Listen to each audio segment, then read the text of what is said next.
Hallo und willkommen zurück zu den Digital Logistics Days 2022 live aus unserem Studio in Bremen. Ich hoffe, ihr seid inzwischen zurück von eurer verkürzten Kaffeepause. Der letzte Beitrag ist ein bisschen lang gegangen. Doch jetzt geht es schon gleich weiter. Wir haben voll bepacktes, gebündeltes Programm heute. Als nächstes haben wir den Gründer von GreyOrange am Start. Deswegen werden wir gleich auf Deutsch umschalten. Ich weiß nicht, ob Akash Gupta, der CEO und Gründer von GreyOrange, uns schon hören kann. Wenn ja, dann ist er wahrscheinlich jetzt ganz nervös, weil er denkt, es geht auf Deutsch weiter. Wird es aber nicht, denn wir switchen gleich auf Englisch rüber.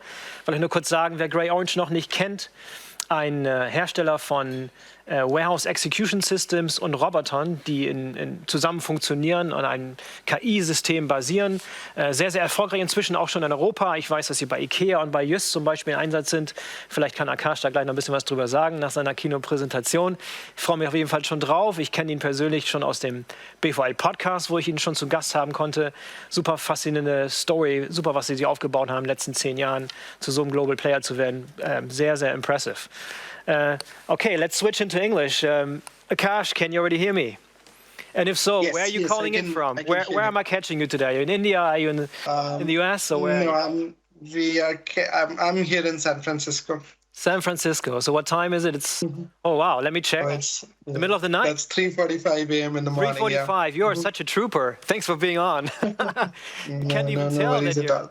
Wow, awesome. Well, the stage is yours. I gave a very, very super short intro into the company, and I just alluded to the fact that we've already talked on the podcast. So really very much looking forward to your presentation today. So let's get started. Perfect. Thank you so much for the opportunity. Would love to share some of the thoughts on how we see supply chain evolving and how things have been coming along in the industry. So yeah, I think the topic that we are talking today is the supply chain itself. The name itself is evolving because the chain itself is not a chain, and as the needs of the modern commerce has evolved, the supply chain no more is chained, and I would pretty much explain this. What does it really mean? Through the video. So can we play the video, please, and then I can go deeper into the presentation.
Okay, perfect. So if you look at today's supply chain, it's pretty much a fulfillment network. It's a combination of different what we call as fulfillment nodes, where pretty much everything is connected to everything, because today you can buy online, pick up in store, return in store, or you can go to a store and if the item is not available, then you can ship it from another store and things like that. So pretty much everything is connected as a mesh network, and hence warehouse, which used to be the center of the supply chain, is pretty much now just a point in the overall network. The customer now sits at the center of the supply chain, or what we call as fulfillment network, and then there are all different nodes across that customer through which the interaction takes place. And if you look at from the consumer's point of view, right, they don't really see it as omni-channel or channels, right? They just see it, whatever is the best or the easiest way for them to consume something, and they go and consume it that way. So I think if we are to understand how to build strong fulfillment network, the first thing to understand is that it's no more a chain, and it's basically a mesh network that we need to kind of build to make sure that we take care of the needs of the modern commerce. As we move forward, let's talk a little bit about what are the challenges of a current fulfillment network, right? As we try building such mesh network, what are the challenges that we need to solve within that network? So the first and the foremost challenge, I think, that all of us face is how do we keep up with the faster delivery times, right? Pretty much we have gone from 2 days deliveries that were okay in last 3-4 years back to hyperlocal deliveries and same day deliveries and next day deliveries and things like that, right? How do we make sure that the solution that we deploy, the software solution, the technology that we deploy in the network, what should be the characteristic characteristics that it can have so that we can solve some of these challenges. So when you look at faster delivery times or making sure that we are exceeding the customers expectations in terms of delivery times, how we have been thinking about solving that is making sure that the different nodes in the network are network aware, and they basically are capable of real-time planning and execution. And let me explain a little more deeply. Firstly, pretty much every I would say fulfillment node in the network needs to be aware of what's happening in other network. If there are challenges in other part of the network, or if there is a node that's not performing that well that day, if there's a node that is struggling with resource availability that day. So I think it's important that all the nodes within your network are aware of each other, so that they can influence their decisions on that information. And the second aspect is how do we make sure that every node has a real-time planning and execution engine? When I've talked to the customers and I've very closely observed different warehouses, I don't think normally we breach customer I would say promises because we don't have capacity, right?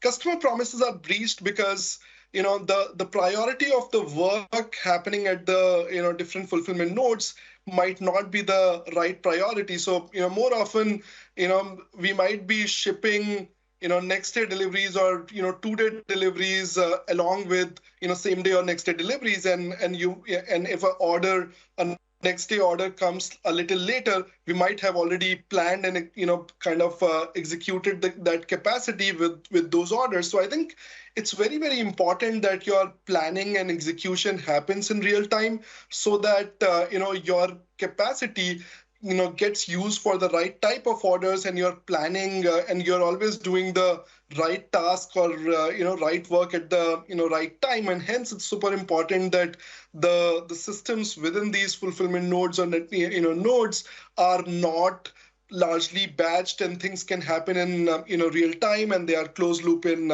nature. So I think that's going to be a very, very important characteristics of any fulfillment node if we were up to keep up with the faster delivery times of our customers. Second challenge that we have been observing very, very closely has been resource availability, right? To keep up the promises, to make sure that different nodes are performing. There's always going to be resource challenges, and these can be any different kind of resource, whether inventory at the right place, people at the right place, or technology at the right place, and things like that.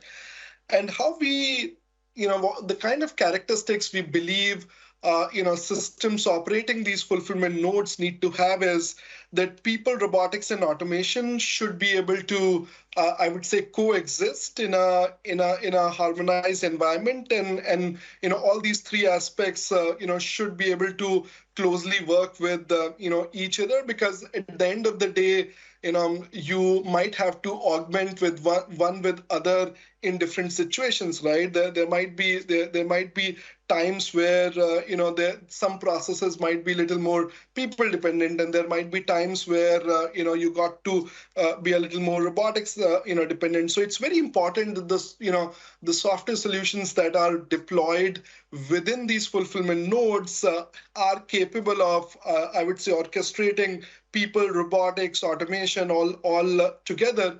But another important part is that, those software solutions need to be agnostic to a certain type of robotics, or certain type of processes, right? It's very, very important that because there's not going to be one single solution that's going to fit for all different types of fulfillment node. What you might need in a large omni-channel fulfillment center would be very different from what you would need in a dark store, or in a micro fulfillment center. So it's super important that the solution, while it is enabling people, robotics, and automation to all work together, it needs to be agnostic of one type of process, or a technology, or robotics, right? So I think that's again a very important characteristics to have in different nodes of a fulfillment network to build a successful fulfillment network.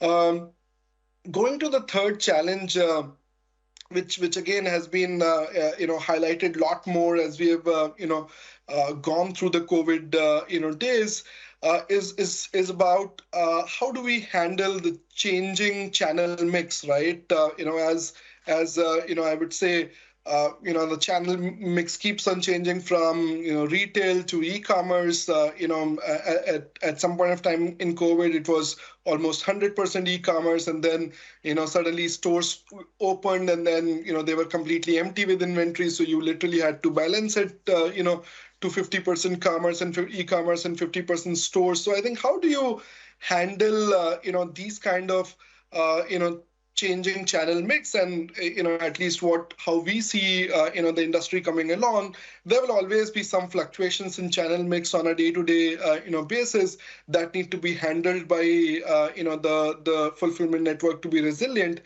And how we have been thinking about is that how do we make sure that pretty much every node within the network is omni-channel and flexible. And what does that mean is that the every node should be capable of fulfilling orders from stores, or fulfilling orders to direct to customers, right? Which means that warehouses should be able to, any kind of fulfillment node should be able to handle a mix of I would say orders from multiple channels, so that from the same node you can I would say fulfill your store's need as well as direct to customers. Even stores, if we talk about retail stores, we believe even those nodes should be able to send some inventory from their store to a close by store, or ship direct to customer, or handle in walk-in customers. So I think the software solution needs to make sure that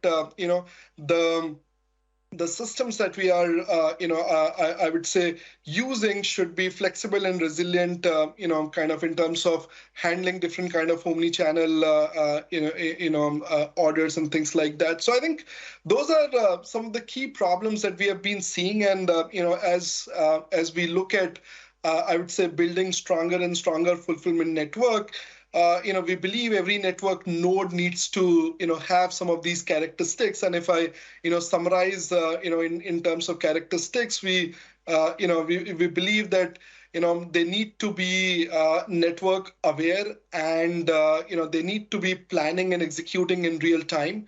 The second aspect of they need to be they need to have capability where people, robotics, automations like conveyor and things like that need to all be working in harmony, but not be but need to be agnostic to different set of technologies and things like that, because one size will never fit all for all the different types of fulfillment nodes. And then every node needs to have some bit of omni-channel capabilities, so that when the channel mix evolves or change, a combination of different nodes can take care of that change in channel mix. So that's pretty much how we have been thinking about these problem statements. And at GreyOrange, how we have been trying to solve it is through Grey Matter, which is a SaaS fulfillment platform capable of doing planning and execution in real time with people and robot, and again in an agnostic way to support different robotic technologies on the platform. Now, just a little bit on how we have been thinking about from our product portfolio perspective. Of course, if you look at GreyOrange today, how we have been trying to solve it through a Grey Matter, which is a fulfillment platform, a warehouse execution system, for any kind of fulfillment node, and with a combination of Ranger certified network, which is all about a combination of different robotic technologies, that are seamlessly integrated with Grey Matter. And Grey Matter is basically agnostic to different type of robotic technologies that are on the certified network. So it's kind of an open network for different robotic technologies to execute different processes through Grey Matter. And within as we have been kind of developing Grey Matter, the thought process has been that how do we make sure that it's extremely real time, it has a closed loop from different processes and execution that are happening all across. And I know in the masterclass Dennis today is gonna spend a lot more time deeper talking about how do we leverage Grey Matter in different types of fulfillment nodes, and how do we use it effectively in omni-channel fulfillment centers, or in a dark store, or or even in a retail store. So I think at the end of the day, what we believe is a strong fulfillment platform or a warehouse execution system in combination with, which is open to adopt different robotic technologies, is going to be a solution, to basically building these strong and resilient, fulfillment network that's going to make sure that we exceed the customer's expectation in the future.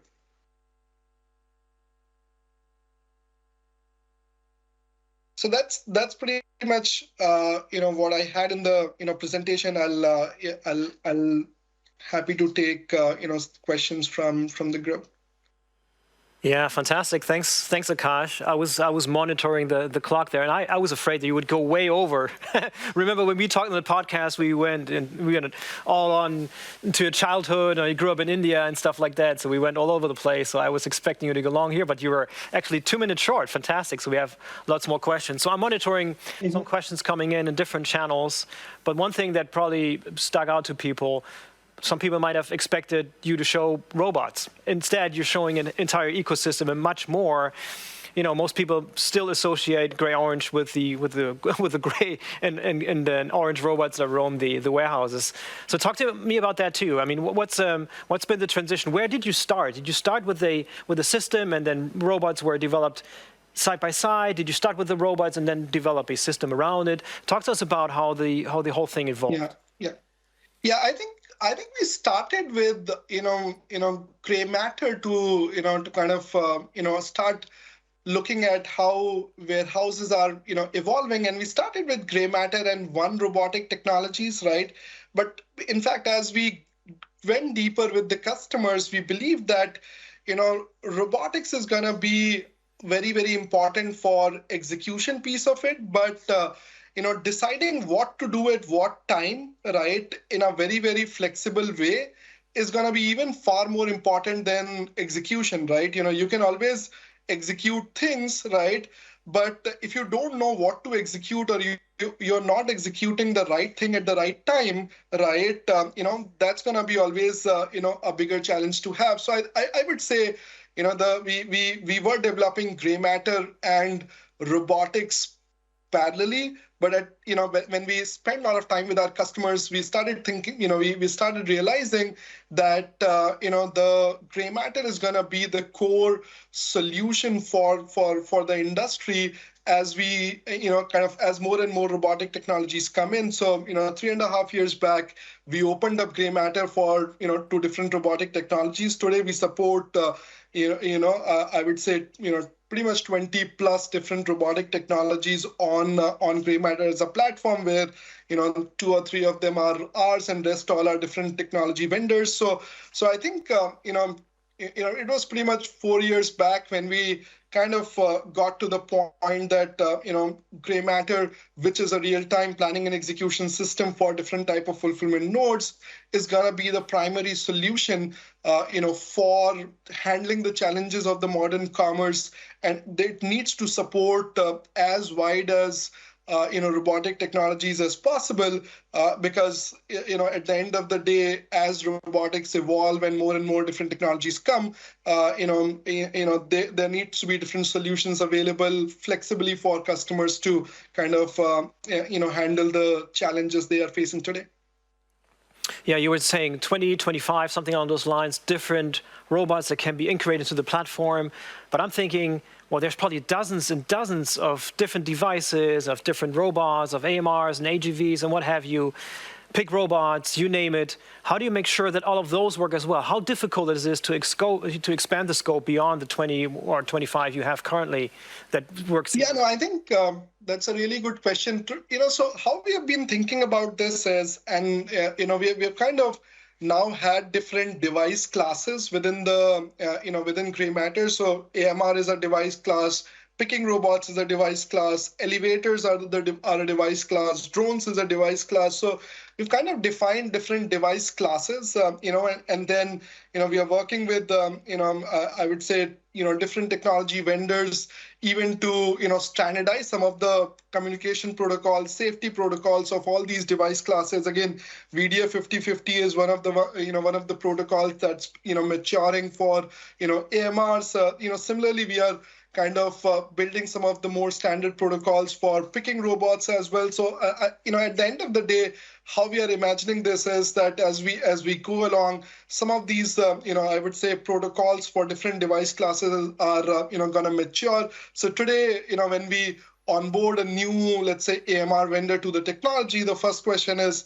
can you support VDA 5050, right? Or can you, support this standard protocol for picking robots? And most of the times, they would adapt to that and plug into the system. And now, for a lot of times, we don't even need to write an adapter when somebody comes onto the platform because they're supporting those protocols. So how we think we are going to kind of get this ecosystem built is, for every different type of device class, and we have been adding some of the device classes as well. But for every device class, the protocols, the communication protocols, the safety protocols, even the performance protocols in terms of how should we look at their performance are going to get more and more standardized, so that newer and newer robotic technologies that are coming. How I think about this is pretty much how operating systems within our computers evolved, right? Now when you have graphic cards, right, you have graphic cards coming out almost every day, and there are certain I would say drivers that are available, right? So how I think we are, I would say, evolving in this ecosystem is kind of getting some of these, protocols matured, or, so that then it can be very easy for, I would say, different robotic technologies to come and plug into gray matter, without having any kind of adapters and things like that. Yeah. Awesome. I have a question that came in from the audience. I'm going to read off to you. Can you give us an insight about what is possible today for robots in terms of picking? When will it be possible to pick single items that do not have a specific form? I know GreyOrange robots aren't really about picking, but that's a side. No, absolutely. So we support multiple picking technologies on the platform. So what we have seen today is, so now there are two types of picking, right? There is a picking solution that does, I would say, top to bottom picking, and there are picking solutions that you want to do kind of picking from a vertical surface, right? So tote picking and rack picking, if I can divide those two things. So I think from the tote picking perspective, the technology has come fairly, I would say, forward, and I think there are now solutions that are available, where you can pick different, I would say, non-cuboidal, objects. And there are solutions that are available that are able to get us, in the likes of 150, 200, 250 kind of, UPHs, or picking per hour. From the picking from the vertical surface, right? So which is more of, let's say, picking from a mobile storage unit, or picking from a shelf, not from the tote, which is sideways. I think that's where, there is, it's going to be a journey of, let's say, 12 to 18 months more, where some of these technologies, are maturing to do picking. And what it's worth, we have some of our technology vendors now, picking basically, even apparel. So I think, if you're thinking of picking from the top, from the tote, I think, technology has reached to a point where you can start adopting it. Picking from the, I would say, vertical surfaces, is something that's going to take, 6 to 12 months to get there. Yeah, and as you look forward, I mean, what is going to be your main focus? Is it about elaborating on and building out the gray matter operating system, or is your ambition to be a technology leader in developing devices and having robots that are top of the line, state of the art? Or where do you set your focus? Can both be done, or are you going to focus on one versus the other? Yeah, I think our focus has been and gonna be more and more about how do we make sure that gray matter basically can handle all different types of challenges happening in the fulfillment nodes, and can support as many robotic technologies as possible in the platform. Of course, there are certain robotic technologies that we develop, and we would continue making sure that those are state of the art. But from the company focus perspective, the focus is all about how do we make sure that gray matter as a WES or as a fulfillment platform can can handle different types of challenges that are happening today, are are extremely real time, can be kind of deployed very, very quickly. Again, speed to I would say deploy gray matter is something that we have been spending a lot of time on, and we have been now going live with our customers in literally 8 to 10 weeks, wow, from pretty much nothing. So yeah, I think the focus has been there, and then expanding our support for as many robotic technologies, making as easy as possible for robotic technologies to plug into into gray matter, being able to today being able to support multiple of these technologies in one single field, so that our customers are not constrained. So yeah, I think that's where the focus for GreyOrange lies as we go in future. Awesome, interesting. Yeah, traditionally you've been very active and very dominant on the North American market. You have a very, very strong presence there. You've also made some headway in Europe. I know that IKEA is one of your customers, and Jysk is one of your customers. What else do you have in plan here? What else is in stock? Are we going to see more of you here? All of the audience, no, absolutely. I think basically from Germany here. So, what's the plan for you guys absolutely. here? I think in Europe, last 9 to 10 months have been, there have been a lot of focus, and we have, I would say 5+ customers, that are going live as we speak. So yeah, I think there is a fair amount of renewed focus, within in non-North America regions, if I may. Awesome, fantastic. And you just mentioned there's going to be a master class later on for more deep dive, for more specifics around customer cases, around how to integrate the system. I'm super impressed about the launch time of a couple of weeks to get this whole thing started. We used to be at a time where a similar system like that needed to be implemented in a year or a couple of years, and then went down to a month. Now you're talking a few weeks until something's up and running. Yeah, absolutely. I think one of the customers we started with, just 12 weeks before peak, and in the 12th week we were shipping peak volumes from their system. So and we were shipping close to 15,000 units a day in the 11th week from the day of purchase order. So yeah, I think we are getting to the point where these things are going to be possible. Wow, that's quite a brave customer. It's either brave or desperation that that drove them to do that right before peak season. Awesome, fantastic. Akash, thank you very much for being on. It was fantastic. Thank you very much. If any more questions pop up, we're going to post it to you, and later on we're going to have the masterclass, and all the questions will be answered there. And now I hope you're going to have some sleep and get some rest. Thanks for being on. Thank you. Thank you so much. Thank you. Bye-bye.